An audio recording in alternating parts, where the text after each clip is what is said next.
Hello, welcome back to the podcast, and we return for a third time. Yay! And sadly, Nia is not here with us today because she has had a near-death experience with COVID. Haha! Please laugh. How humorous!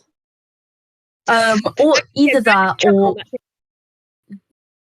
she's just been faking her illness because she couldn't stand to be subjected to listen to Björk for 40 minutes. I mean, can we all? No. But yeah, today it is my turn. And we are listening to Homogenic by the absolutely amazing, flabbergasting Björk. As you would know, I am absolutely obsessed with this woman right now. Quickly reintroduce our panel for a third time. We have Rayne over here in the bottom left corner. Hi, I'm not. And then we have Mason in the bottom right corner. Hello! And then we have our Craig bot selflessly recording all of our episodes. Say hi, Craig. Oh, dear. He's very shy. Craig said hi. Yeah. So you might notice that today you might have a bit more insight on the album today, and this is because I actually know quite a lot about this album and not surface level Wikipedia knowledge. So let's go into some info. So this album is the third album from Björk and was recorded at her engineer's studio in Spain. She moved to Spain after Ricardo Lopez, one of her biggest fans, decided to bomb her house. Yeah. What? Oh, Yeah, lovely. another story. Yeah, it takes really long to explain. But yeah, this album was released on the 22nd of September 1997, which is today. Yes, we are recording it on its birthday because happy birthday. Yay! We are meticulously skilled at planning things. Wait, no. 26. Yeah, 26. This album has a very cohesive sound, as it was meant to sort of weave many similar sounds into one cohesive net, compared to her previous album, Post, which was famed for its many twists and turns with different styles. Yes. And yeah, without further ado, let's get into this album. The first track here is called Hunter. So, what did you two think of this song? Brilliant recording session. Everyone wrap it up. Let's go home. We've done it. We've covered all the bases. We've done it. We've been amazing. Yes, Yeah. I know. I said it was a 6 out of 10, and the beat was cool, but I'm concerned about the lyrics.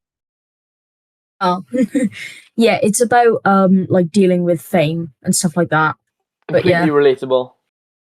Yeah, you know, us and our 19 subscribers. We have 19. Woohoo! Party. Yeah, That's enough for like a small fraternity party, I think. How much you want to bet it's people making fun of us from our school? I mean, the Stick Season episode got like 50 views and 3 likes. So That was probably from us. I think it was ad revenue. No, I don't think we can get ad revenue until we can get like 1,000 subscribers, and I think it's 10,000 hours of viewing. Anyways, Hunter. Okay. I thought it was pretty cool. It was a cool opening. It was a bit random considering what I heard of the other albums because I've listened to the others. But honestly, I think it was a really cool opening. It made a really cool first impression. My notes just say amazing strings, and I love the synth drums. So I must love the synth drums then. The synth drums were pretty cool.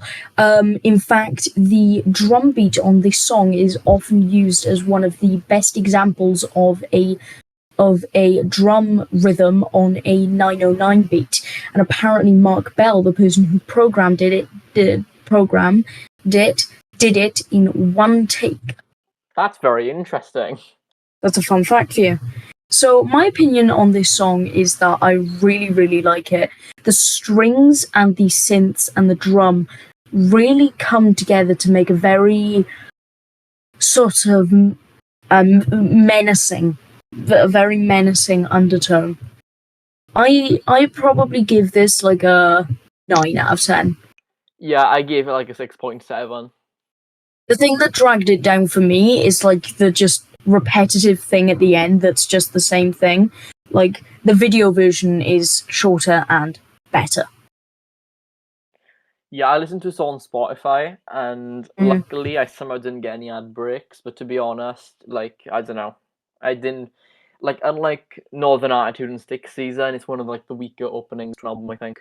So the next track, and I know Mason, you've been very enthusiastic about this track. The next track is Yoga, but it's spelled with a J. All I'm gonna say is the strings, the strings, the strings. Literally, the first thing my notes mention is how good of a first impression the strings make. I want to learn to play this on the violin. I want to learn to play the violin just so I can play this song. I know how to play violin. Oh, that's cool. That's cool. Wait, is it a violin? Well, it's either like a violin or a cello or something like that. She had a string octet for this album. So, and I think this is like the perfect example of what this album was trying to do. You know, the sort of volcanic sort of beats and the luscious strings. It's sort of supposed to represent her native country of Iceland. Yeah, I caught some of those tones in it, I think. It felt very like, I don't know, it had those kind of Scandinavian sort of tones in it. Yeah. It feels like, no offense or anything, but it feels like it would be something out of Frozen. I see what you mean. I think Frozen was inspired by a lot of Scandinavian folklore. But like, It is. That's I'm cool. pretty sure it's based in Sweden. It's not. Oh my god. Also, I did say that this track was not the best. What? Yeah, I didn't like it that much, not gonna lie. How dare you have an opinion on the internet? To be fair, I can see how you wouldn't really. Correct. I can see how you wouldn't really end up liking a lot of my picks because it's not your kind of music, is it? My pick and your pick are very different. Yes. Yours is. I would pay serious money to have My Chemical Romance do a cover of like this entire album, but like without rock instruments. They'd have to use like pots and pans. My God. That would But be yeah. interesting. Is everyone done talking about this track? Yes. Okay. So the next song is Unravel. And this, fun fact, is Tom York from Radiohead's favourite song. Then he has crap music taste because this is the worst song on the album. Fight me. I'll fight you because I said that it was a good song. So. Yeah, I think it's a really good song. I like it. It sort of like unravels. That's why the song's called Unravel. But I really like the nature of it. It's definitely would be on like the bottom half of my ranking 100%. But I still really, really like this song. I'd probably give it like an 8. It was actually one of the top songs that I like. It had the highest ranking. I I don't understand the lyrics, but it made me bop, so it's good, I guess.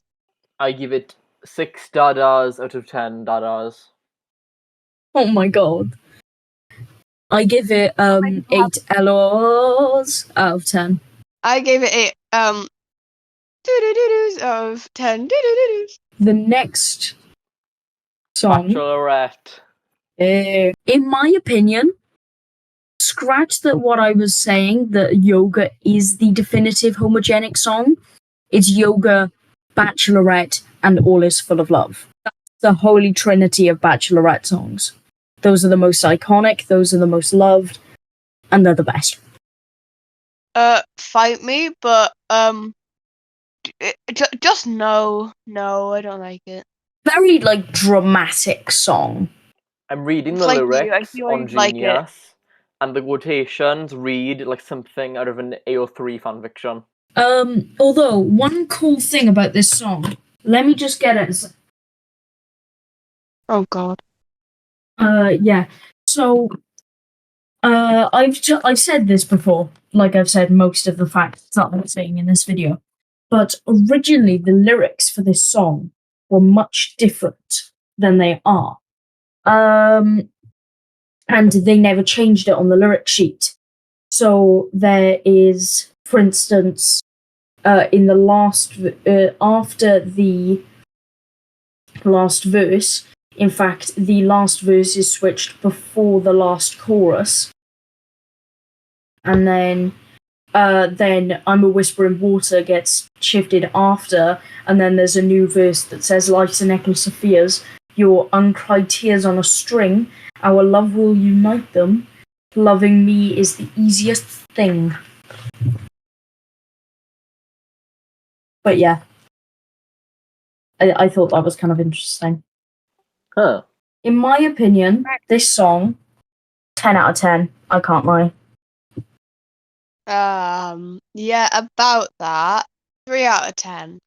I said it sounded kind of like, in my notes it said it sounded like kind of like a villain song in a musical, and I gave it like a 7 out of 10. I see what you mean. We all give one Well- song like a really random description. So, are we all done talking about the song? Yeah. Yeah. So, the next song is the longest song, just under 6 minutes, and it's called All Neon Light. This song, I mean, I like every single song on this record. This is one where on my first listen it started to falter a bit, but I really like it now.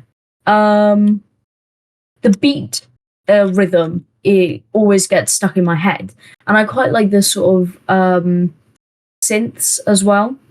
But yeah, I agree with you there because I said the beat was immaculate, but I did find it hard to understand her voice as that was the first song I listened to. yeah. Often, you know, when I was first listening to Debut, it didn't really hit with me. I sort of thought, I don't really like this. But yeah, on further listens, I definitely started to. Her voice started to grow on me. To be honest, I kind of like how you can't really understand too much on like some of the songs here, because it kind of allows your voice to kind of turn into an instrument in itself. It kind of reminds me of how like when Tom York wrote Kid A, he purposely didn't put the lyrics on the inside of the vinyl because he didn't see them as important, and he just thought you just want to listen to the vocals go with the music anyway. So I liked that kind of element. It's really cool. But yeah, Mason, what did you think of this song? I thought it was good. I think the length was a bit like, I don't know, because I was listening to it on Spotify and I don't really like notice the breaks in the songs all that much. So by the time it got like 3 minutes in, I thought it already changed to a different song or something. I just hadn't noticed. So the length did kind of like throw it off for me, to be honest. Same. Okay. Yeah. But yeah, I think it would probably be like on my ranking, like 8th or 9th out of 10. I'd have to say a 6 out of 10. My actual rating would probably be like an 8. I gave it like a 6.9. Oh, I actually But yeah. haven't used any points today, so like 6.9. I haven't done anything. I haven't used any of those. Unlike last time where I did pi. Yeah. So, are we done talking about this song? I think so. Yeah. So the next track is 5 Years. And this song is it has quite an iconic L ending. The beat rhythm is also very sort of is very catchy, and it's very clever with a slight difference between the two bars of the beat. And I quite like the strings on this track, and her vocal delivery can be a bit funny at times. Right, me if I'm wrong, but this is the one that I have a really random description for. It feels like a caravan park in summer. Okay. That's cool. You know what I mean? I don't, because I've never stayed in a caravan park. Really? That's the only holiday No. I've ever been on. I've never been Never. in a caravan permanently. No, it was just for like a weekend. Yeah, I know. I've never owned a caravan or anything like that. I didn't own a caravan, I was my friends.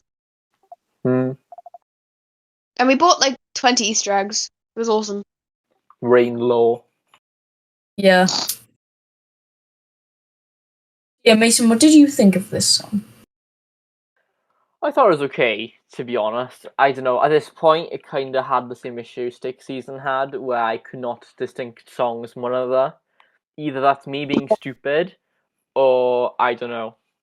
Wait, I don't know. My notes said that okay. It sounded kind of like an old N64 song with the beat in the background, and I loved how the vocal sounded and how it intertwined with the computer bass. Okay. So, yeah. Good song. Yeah. To be honest, I don't think there's any interesting facts about 5 Years. So the next track,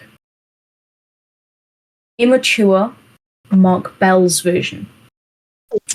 So my sort of fact about this is that you might see Mark Bell's version, Howie B's version.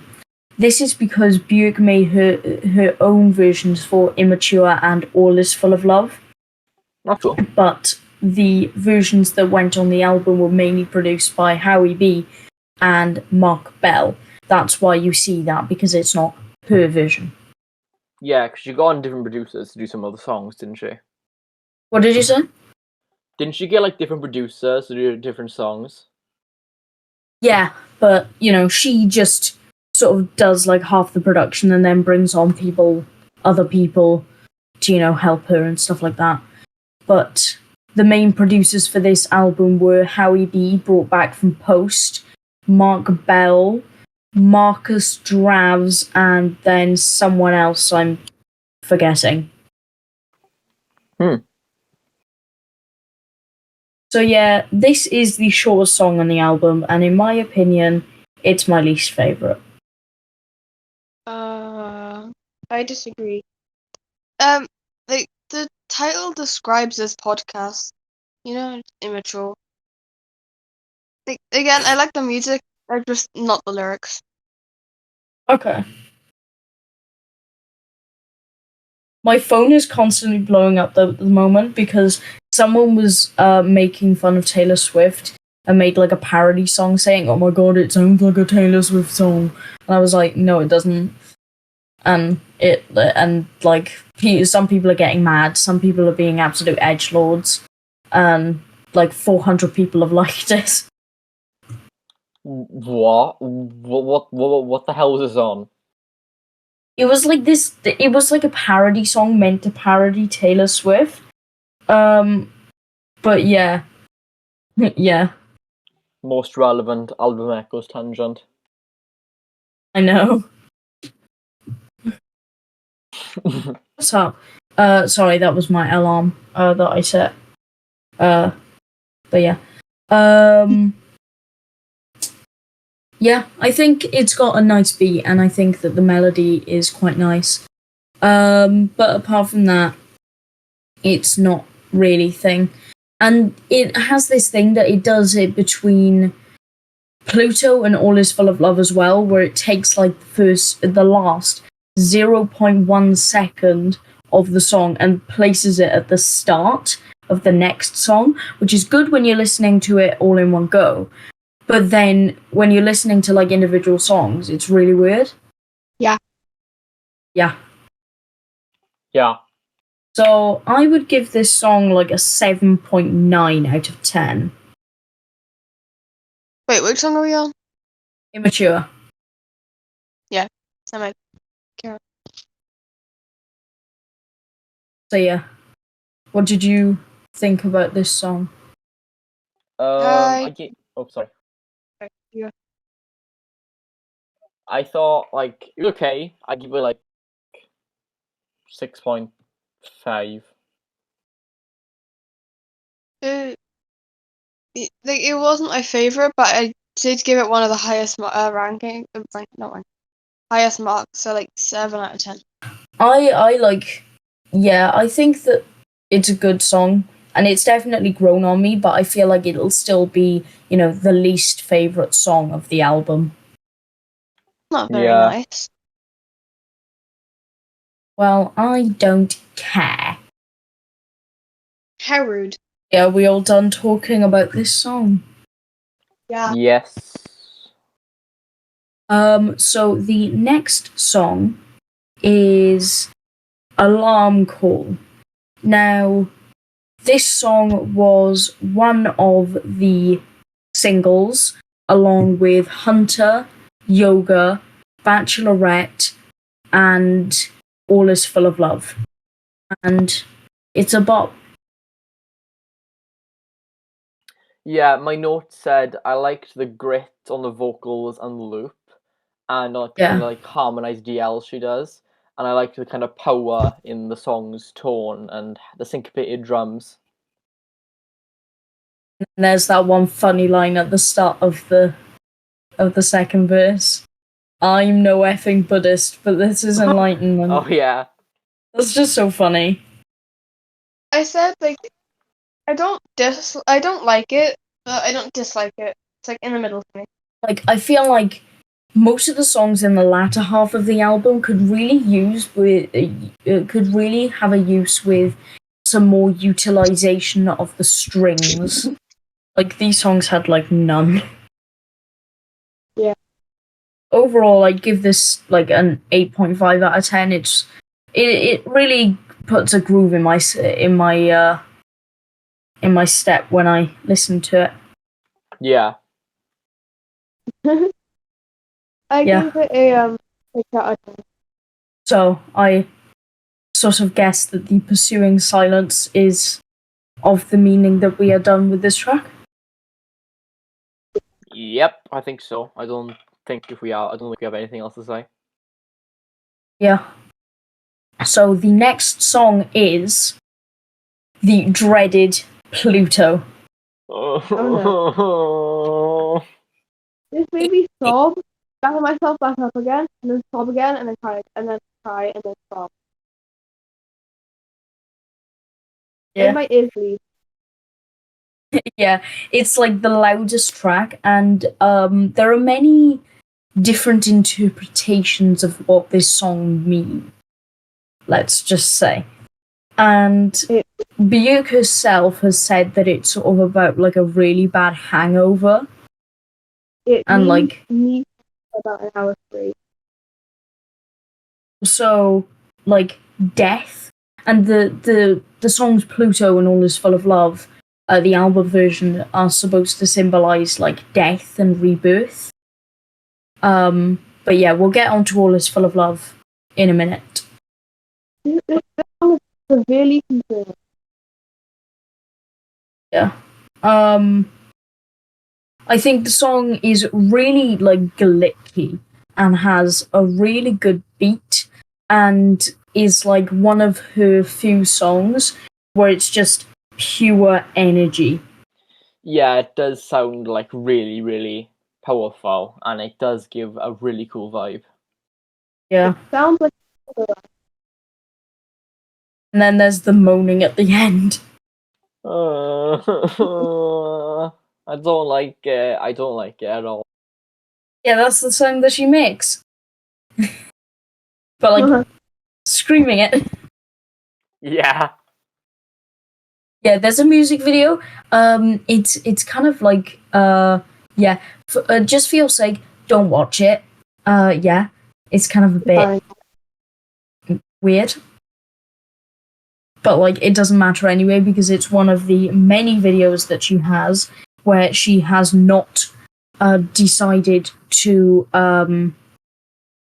remaster it into HD like a few years ago, and yeah. Not By the made way, either. apart from Immature, this is the shortest song on the album. I would personally give this song like a 7.9999. Most like normal Anthony Fantano rating. But yeah, anyways, so Rayne, did you manage to listen to the single version of All Is Full of Love? Nope. So yeah, I think we'll talk about the album version and then me and Mason will talk about like the single version. So yeah. Yeah. So the album version. So one reason why I chose this album over the other album that I was debating, which we'll do next time it comes round to my turn. Yeah. I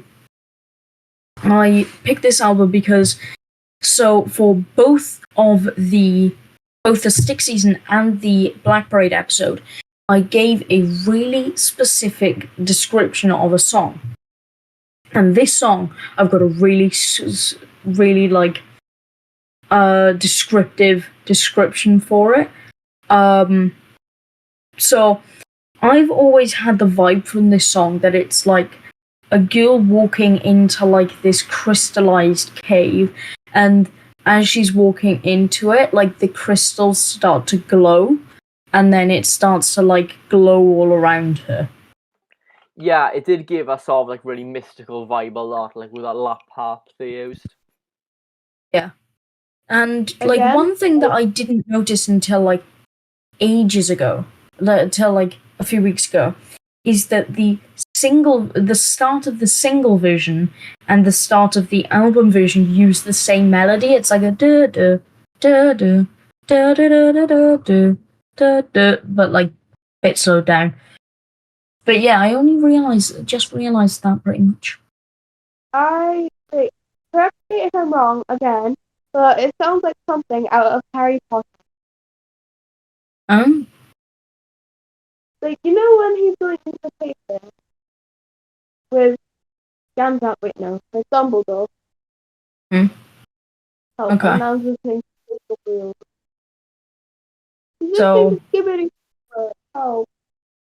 So yeah, I would rate this like 10 out of 10.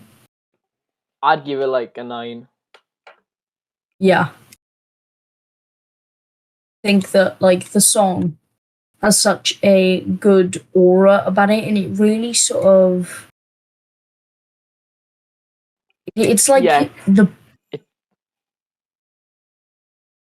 a really sort of mystical. It gives a very sort of alien vibe to leave the album with. Yeah, she's self-described it as like the birds coming out after a storm. Yeah, that's cool. So yeah, like this song and the last song is very much to symbolize death and rebirth. Yeah, I think it's a really mystical song and it's an amazing way to end the album. What would you all rate it out of like 10? It's not for me, but I like the title. I rate it 4. But yeah. Now we have to talk about the single version of All Is Full of Love because personally, in my opinion, it was just too good to just not talk about. Yeah. So, in my opinion, I feel like this takes what the album version did and just did it like better. Like it adds a trip hop beat to it that sort of adds to the regular feeling of the album. Definitely has a bit more of a mystical feeling about it and has a much bigger climax. In fact, this song was released 2 years after the album and was the last single. Yeah, it definitely does kind of enhance those mystical vibes a lot, and it definitely feels really like mystical and mysterious, and I like those vibes a lot. Yeah, I feel like this is up there as one of my favorite Björk songs of all time. Yeah. I think the only song that beats it is Unison from Vespertine. I ain't listened to no gosh darn Vespertine yet, so I cannot make a comment on that. Well, yeah, it's like the climax of All Is Full of Love times 100. Oh my god, you can make sounds with. Oh my god, wait a minute. Yeah, what did it do? Why is Oh it my duck god, just duck showing up? sounds. Okay, What? okay, we got a cameo rating from Mr. Duck. Mr. Duck, give your rating. Just. What? Are you doing Huh? this? He says he loved the album, but in his opinion, he thinks he prefers it when the album is played in reverse and preferably synced to a random film. Oh, okay. So yeah, Very good insight. yeah, Oh, and Mason, what would you rate the single version of All Is Full of Love out of 10? probably like an 8. I don't know. I think the mystical vibes kind of enhance it a lot more, but I do think the album version kind of like fits with the rest of the songs better. What the hell was that?